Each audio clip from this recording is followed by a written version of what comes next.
Bonjour et bienvenue en Transparence, le magazine de la rédaction qui parle de l'actualité et qui donne la parole à ceux qui font l'actualité. Et notre invité ce midi, c'est le député Philippe Gomès, tête de liste Calédonie Ensemble dans la province Sud. Bonjour. Bonjour. Merci d'avoir accepté notre invitation dans le cadre de cette campagne pour les provinciales du 12 mai. Première question, pourquoi avoir fait durer le suspense comme ça sur la tête de liste? On savait que ce serait vous finalement. Non, il n'y avait pas de suspense, ou du moins ça a été perçu comme un suspense et ça n'en était pas un. Non, ce que nous souhaitions faire à Calédonie Ensemble, c'était mettre en valeur une nouvelle génération. Et donc, à partir du moment où on parle de la tête de liste, où tout se catalyse sur la tête de liste, on a du mal à faire en sorte que cette jeune génération soit éclairée comme elle le mérite. Or, avec un deuxième et un troisième de liste qui ont 30 ans, comme Nicolas Metzdorf et Annika Aizé, comme 6 autres trentenaires dans les 30 premiers, je pense bien évidemment à Nina Julier, je pense aussi à Emmanuel Cac, brillantissime ingénieur agronome, je pense à Jérémy Atiti, à Manina Teai et à beaucoup d'autres encore. Voilà, on voulait dire il y a une jeune génération calédonienne diplômée, talentueuse, qui mérite d'être mise en lumière, et donc parlons moins de la tête de liste et plus d'elle. C'est ce qu'on a essayé de faire. Sans faire la pub des autres listes, vous ne trouvez pas que c'est un peu une constante de ces élections, que toutes les listes pratiquement ont trouvé des jeunes Calédoniens diplômés de bon niveau? Écoutez, il y a beaucoup de jeunes Calédoniens diplômés de bon niveau. Si c'est ça que vous voulez me faire dire, je le confirme. Vous savez, il y a 9000 étudiants aujourd'hui calédoniens qui suivent des études supérieures en Nouvelle-Calédonie comme à l'extérieur. Moi, je peux vous parler de celles et ceux avec qui nous faisons chemin à l'occasion de ces élections. Je peux vous dire que ces jeunes hommes et ces jeunes femmes sont non seulement brillants, mais engagés dans la vie de la cité et souhaitent véritablement construire leur pays, mettre leur talent à la disposition du pays, et c'est ça qui, à Calédonie Ensemble, nous touche, et puis qu'on a essayé de mettre en lumière. Vous savez, moi je souhaite tuiler. Je souhaite pas rester comme une sorte de mausolée pour les années à venir. Je souhaite faire en sorte qu'avec une génération intermédiaire, je pense à Philippe Dunoyer, et puis avec une jeune génération, celle que je viens de citer, on puisse demain faire en sorte que Calédonie Ensemble continue à porter les valeurs et les idées qu'il a toujours portées. Mais vous avez tenu quand même à conduire la liste. Philippe Michel, le président sortant, aurait été légitime pour le faire aussi. Philippe Michel aurait pu parfaitement conduire cette liste. Il a tous les talents, notamment le talent de la pédagogie et de la synthèse, de l'explication, de l'intelligence. Philippe Dunoyer est un député brillant.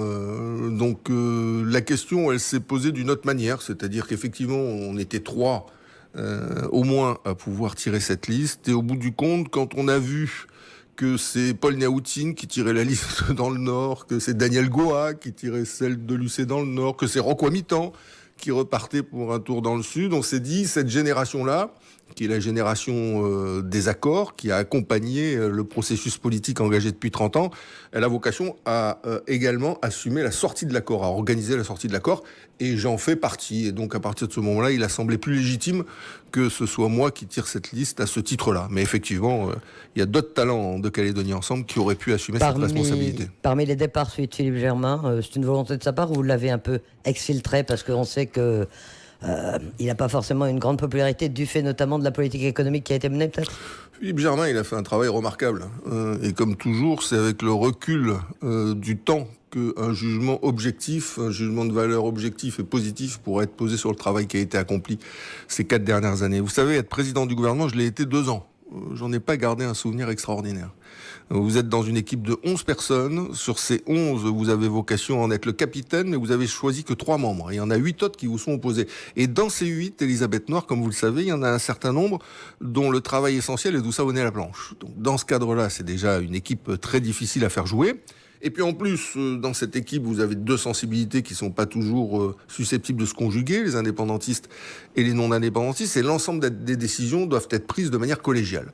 Il y a un gouvernement dans le monde comme ça, c'est le gouvernement d'Afrique du Sud après la fin de l'apartheid avec Mandela et de Klerk. Ça a duré 3 ans. Et nous, c'est notre système. Alors c'est obligatoire que ce soit notre système par rapport à l'histoire du pays, par rapport à la sensibilité indépendantiste, mais c'est quand même un système qui est extrêmement difficile. Mais donc vous avez tout de même trouvé que Philippe Germain était peut-être pas en position aujourd'hui de figurer sur votre liste? Et puis non. Et autre chose que Philippe Germain a dû assumer, c'est une conjoncture politique et économique extrêmement difficile. Politique, on était dans une mandature où il y a eu le référendum du 4 novembre qu'on attend depuis 30 ans. C'était pas une masse affaire à gérer. Et économique, parce que c'était à la fois la fin des grands chantiers, 8 milliards de dollars par usine pendant 10 ans, ça crée quand même de l'activité, et tout ça s'est arrêté en 2014. Et puis une conjoncture nickel internationale qui était pour le moins atone, voire dépressive. Je rappelle que le cours est tombé à 3,60 $ à la fin de l'année 2015. Donc assumer tout ça avec une équipe constitué comme je viens de l'indiquer, il fallait avoir la tripe, il fallait avoir le mental. Il a eu à la fois la tripe et le mental pour faire ce chemin-là. Il n'a pas démérité. Non, il n'a pas démérité. Et 4 années à la tête du gouvernement, je comprends tout à fait qu'il ait besoin de prendre un peu de recul et de se retrouver. Cela étant, on n'insulte pas l'avenir, mais c'est une séquence qui s'achève et il faut la prendre en considération. Vous parlez de la génération de l'accord, du fait qu'effectivement un certain nombre de chez les indépendantistes, les têtes de liste soient des signataires presque tous. Il n'y a pas eu de l'impatience de la part de vos jeunes élus? Il n'y en a pas qui ont été tentés de vous pousser vers la sortie? Je dis souvent dans les meetings, regardez, je me tourne et je montre le nombre de poignards que j'ai dans le dos. Non, plus sérieusement, vous savez, l'impatience, moi j'étais très impatient, j'étais un jeune homme impatient. J'ai été élu au Congrès, j'avais 29 ans, j'ai été élu maire, j'avais 30 ans, j'ai été le Benjamin dans la quasi-totalité des assemblées. Donc je comprends l'impatience. Et si jeunesse, ça se conjugue pas avec impatience, quand est-ce que l'impatience se conjugue avec un âge de la vie? Donc c'est normal, cette impatience. Il faut faire attention à une chose, moi je suis très sensible à ce sujet-là, c'est ne pas carboniser les jeunes talents. Je m'explique, la politique c'est un métier difficile, c'est de plus en plus compliqué, on est de plus en plus exposé, de plus en plus critiqué, il y a de plus en plus un fossé entre le peuple et la classe politique. En métropole, il y a un sondage, là, 90% des Français sont favorables à la suppression de la moitié des députés. On sait dire un petit peu l'opinion que le peuple peut avoir des politiques. Je vais vous en donner une autre qui m'intéresse beaucoup. Il y a un sondage qui était paru dans l'Express il y a maintenant une quinzaine d'années de ça. C'est sur l'utilité sociale des métiers. Quels sont les métiers les plus utiles? 20 métiers qui étaient sondés. Et donc le métier numéro 1 qui arrivait pour les Français, le plus utile, c'était instituteur. Le numéro 2, c'était infirmière. Sur 20, hommes politiques, ça arrivait 18e, juste derrière prostituées, c'était 17e. Vous voyez ce que je veux dire? Donc, et les journalistes n'étaient pas loin non plus. Les journalistes étaient, je crois, juste derrière nous, Elisabeth Noir, mais vous avez lu le même sondage que moi. Un peu de vent. Non, mais donc, ce que je veux dire par là, c'est que lorsqu'on a du talent, lorsqu'on a du désir et qu'on est un jeune homme ou une jeune femme engagée en politique, il faut qu'on puisse accéder aux responsabilités au fur et à mesure de l'assise qu'on arrive à construire. Si on va trop vite et trop fort, on risque de se brûler. Et donc voilà, c'est cette montée en puissance qu'il faut organiser, que j'essaye d'organiser avec une nouvelle génération comme Annie Coisé, comme Nicolas Metzorf, comme Nina Juliet, et que je souhaite organiser ensuite avec Emmanuel Cac, avec parce d'autres. Que vous êtes sur le devant de la scène depuis au moins 2004. Vous ne craignez pas un peu l'usure du pouvoir? Vous ne croyez pas que le phénomène de dégagisme qu'on voit partout dans le monde... Mais bien sûr, je ne suis pas à l'abri de l'usure du pouvoir, et puis on est dans une société de consommation, donc de consommation quasiment compulsive. Et donc on zappe des chaînes de télé, on zappe ses vies affectives, on zappe les réseaux, et donc on zappe aussi encore plus les hommes et les femmes politiques. Donc oui, clairement, je ne suis pas aveugle, je sais bien que au bout d'un certain nombre d'années d'exposition, le peuple a besoin de chair fraîche et a besoin d'hommes politiques ou de femmes politiques qui soient renouvelés. Donc ce qu'on a essayé de faire dans le cadre de cette liste, c'est un peu ça, c'est-à-dire sur les 22 places considérées comme éligibles, on a 11 nouveaux et 11 anciens. Dans les 11 anciens, on a je dirais une ossature de personnes aguerries, j'en ai parlé, Philippe Dunoyer, Philippe Michel, mais aussi je pense à des gens comme Monique Millet, comme Hélène Yekawé, comme Corinne Voisin, qui sont avec nous de longue date. Et puis on a toute une nouvelle génération, Magali Magno-Alalo, Emmanuel Cac dont j'ai déjà parlé, Jérémy Atiti, Manina Teaï, et d'autres encore. Je pense à des personnalités de la société calédonienne qui viennent apporter leur expertise et leur légitimité à notre liste, comme Pierre Ferban, qui est un garçon exceptionnel, ou comme Joseph Chaillet, qui est un monument à la fois du tour cycliste et Jean Caïs, c'est un peu surpris. Alors Jean Caïs, vous savez, ça est-ce que vous faites toujours un peu ce mélange où il y a des personnalités qui franchement sont plutôt connues dans le milieu indépendantiste ou pour leurs engagements indépendantistes? Jean Caïs, c'est quelqu'un... Il y en a toujours sur vos listes. Non, mais je vais vous dire quelque chose, Elisabeth Noir. On va parler très franchement. Jean Caïs, c'est quelqu'un, et vous allez le découvrir, il est exceptionnel. Jean Caïs, je l'ai découvert il y a 3 ans à l'occasion d'une réunion à Boulou-Paris. J'ai pas dit qu'il n'était pas exceptionnel. Je parlais de ses orientations politiques qui peuvent pour expliquer le chemin que j'ai accompli avec Jean. Jean Caïs, c'est quelqu'un d'exceptionnel. Je l'ai rencontré dans une réunion qu'on tenait au Paillote de la Wengui à Boulou-Paris. Il était venu écouter parce que c'est quelqu'un de curieux. D'ailleurs, il ne serait pas à Calédonie Ensemble aujourd'hui s'il n'était pas curieux. Jean Caïs a effectivement un parcours de sensibilité indépendantiste, comme beaucoup de gens de sa génération. Je rappelle qu'il a 44 ans, Jean. Mais il a surtout un parcours de coutumier. Ça fait 20 ans qu'il est chargé de mission au Conseil d'Air de la région, où il est chargé de l'identité kanak et de l'impact des politiques publiques en ce qui concerne le monde coutumier. Il a été sénateur coutumier de 2010 à 2015. Il a été président du Sénat coutumier également. Donc, il nous apporte, Jean, cette intelligence, cette compréhension, cette connaissance du monde kanak et du monde coutumier. Et en même temps, il a fait un parcours. C'est ça qu'il faut intégrer. Et c'est ça que nous, on a intégré, en tout cas à Calédonie Ensemble. Il a fait un parcours. Il dit toujours une chose dans ses discours, Jean. Il dit, en 85, et on a vérifié ce qu'il disait, c'est un chiffre exact. Il a dit en 85, les indépendantistes représentaient 58% des voix. Et non, les non-indépendantistes, pardon, représentaient 58% des voix, les indépendantistes 42%.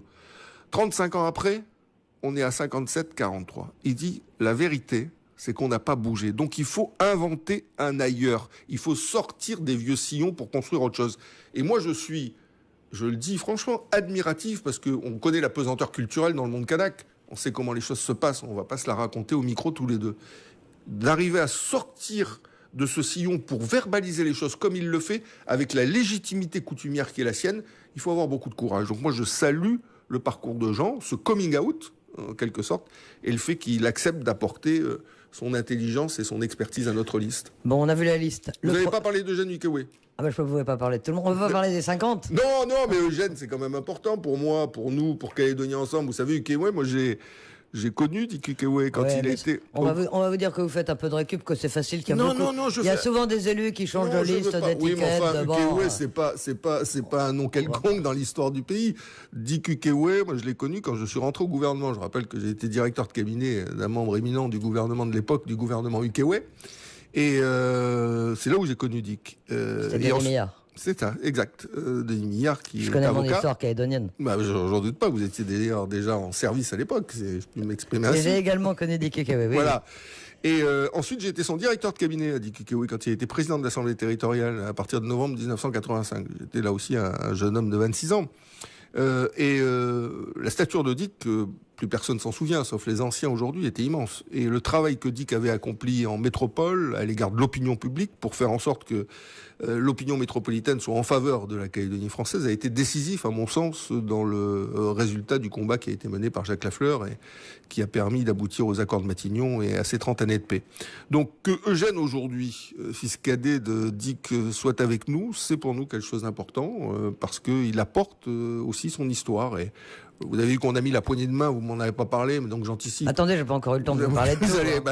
On a mis la poignée de main comme illustration de notre campagne. Certains vous reprochent, et vous le savez, de préempter un peu la poignée de main alors qu'elle appartient, vous en serez d'accord avec moi, à tous les Calédoniens, pas plus à Calédonie Ensemble qu'aux autres partis. Elle appartient pas plus à Calédonie Ensemble qu'aux autres formations politiques. Elle fait partie du récit collectif, de notre patrimoine collectif. Mais nous, on considère à Calédonie Ensemble, aujourd'hui, on est libre de le faire, on considère qu'on est les héritiers de cette poignée de main et que la philosophie qu'on développe aujourd'hui dans cette campagne, elle s'inspire directement du courage et des convictions de ces deux hommes, des convictions opposées qui ont su à un moment donné être plus grandes que leur vie, sortir de leur moule pour décider de construire un pays. Donc voilà, on est totalement là-dedans. D'ailleurs, on est les seuls qui proposons à l'occasion de cette campagne autre chose que le deux référendums binaires qu'on essaye de nous présenter comme des portes de sortie pour l'accord de Nouméa.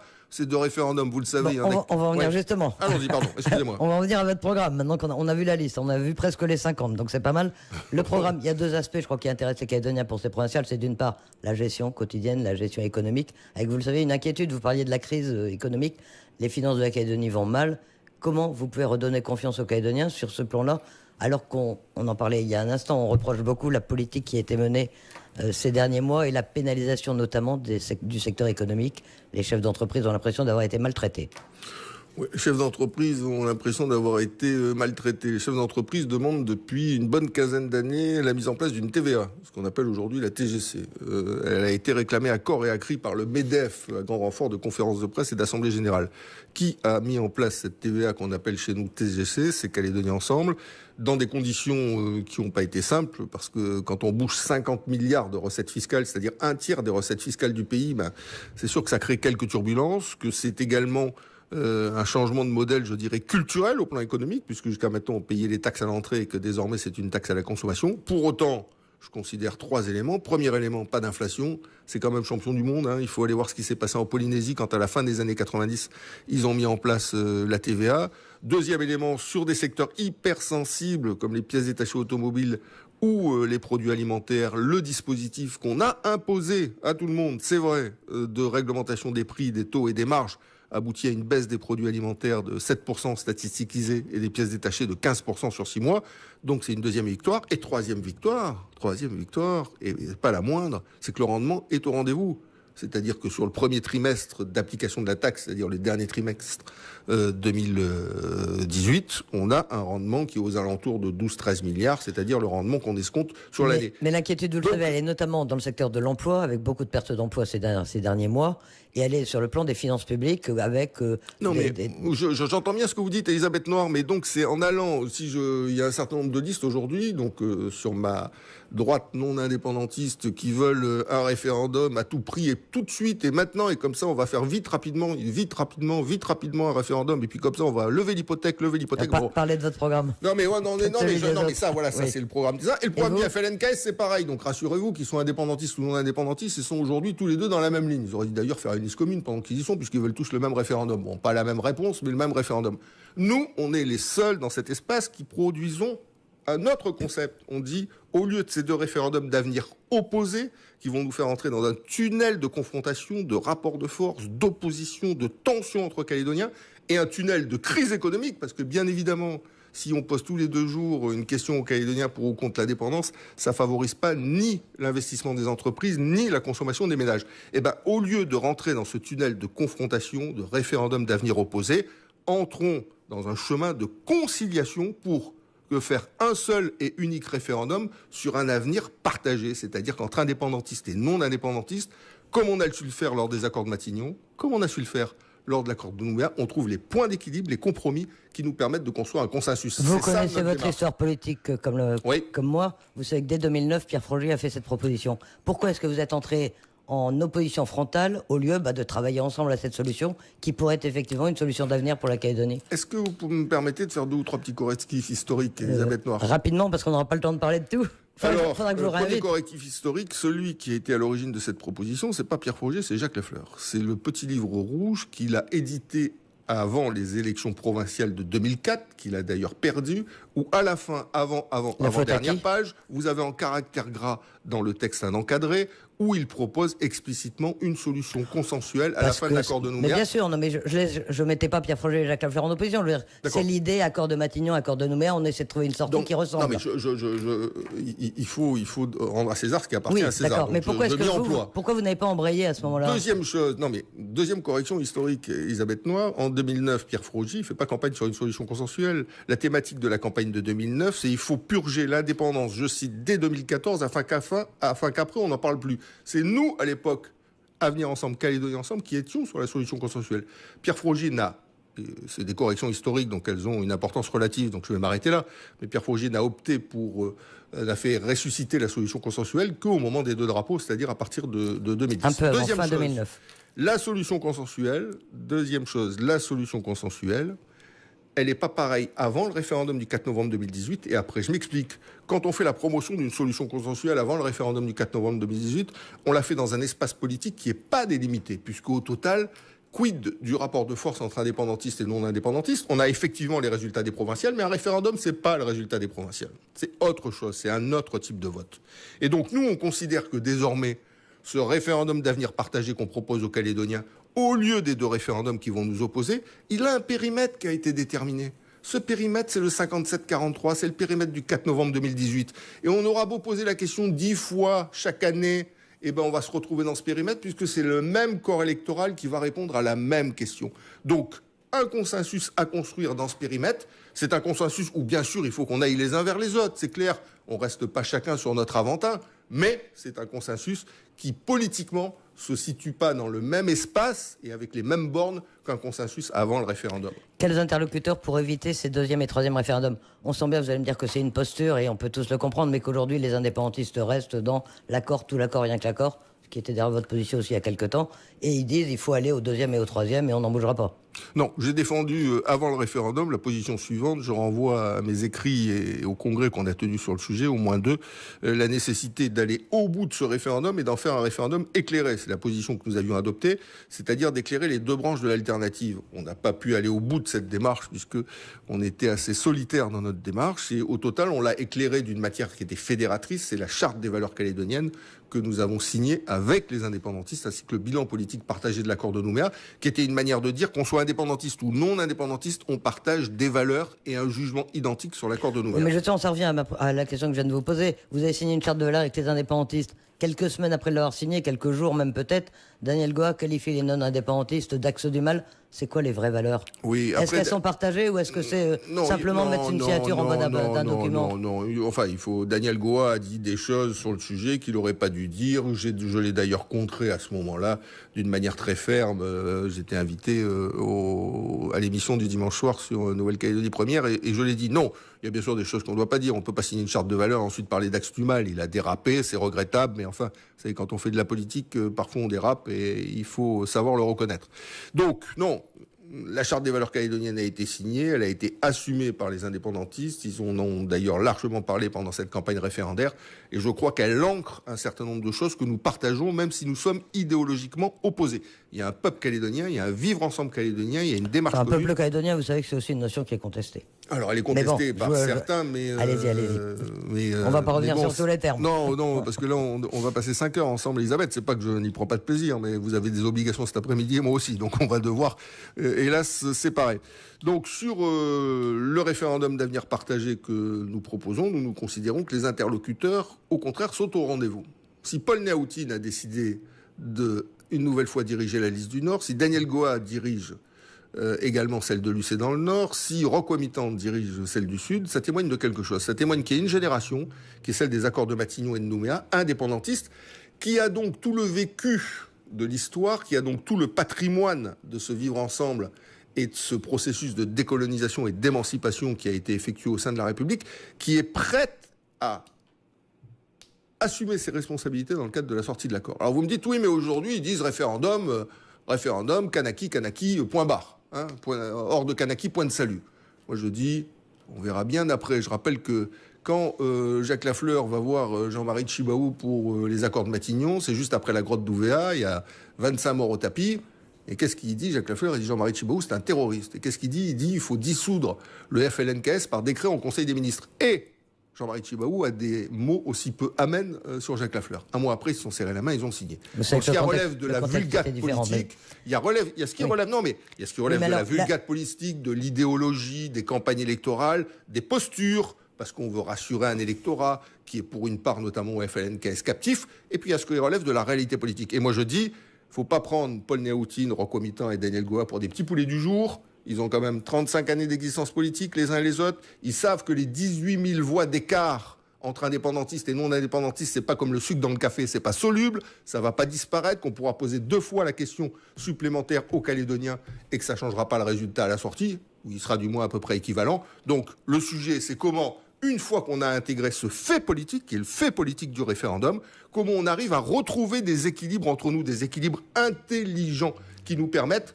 de ne pas nous opposer, de continuer à construire le développement économique et à construire le vivre ensemble. C'est ça le sujet. Il n'y a pas d'autre sujet. Oui. La situation dans laquelle on est, c'est plus une situation de symbole à construire ensemble que de discussions institutionnelles à ajuster au millimètre près. C'est plutôt ça. Comment on arrive, comme on a réussi à le faire avec le préambule, c'est-à-dire à reconnaître l'histoire de la colonisation et la légitimité de ceux qui ont construit le pays pour également décider de son avenir. Comment on arrive aujourd'hui à continuer à conjuguer souveraineté, c'est la demande des indépendantistes, et république, c'est notre demande. Quels sont les points d'équilibre qu'on peut trouver entre les deux? Comment on peut faire de ces notions qui sont toujours présentées comme des notions opposées, des notions antinomiques, des notions complémentaires? Moi, je dis toujours, Elisabeth Noir, l'émancipation et la décolonisation, c'est pas l'antichambre de l'indépendance. C'est l'antidote à l'indépendance. Et que si on veut continuer notre chemin au sein de la République, il va falloir faire preuve à la fois d'intelligence et de respect des convictions de ceux qui ne pensent pas comme nous. L'État avait évoqué des discussions après les provinciales. Vous avez des nouvelles? Est-ce qu'il s'intéresse au dossier ou est-ce que vraiment pour l'instant la Calédonie est sortie des radars nationaux? Je crois qu'ils ont 2 ou 3 gilets jaunes sur la voie publique qui leur causent quelques difficultés. Il ne me semble pas que le dossier calédonien soit au cœur de leurs préoccupations actuellement. Donc c'est des initiatives qui vont devoir être prises localement plutôt?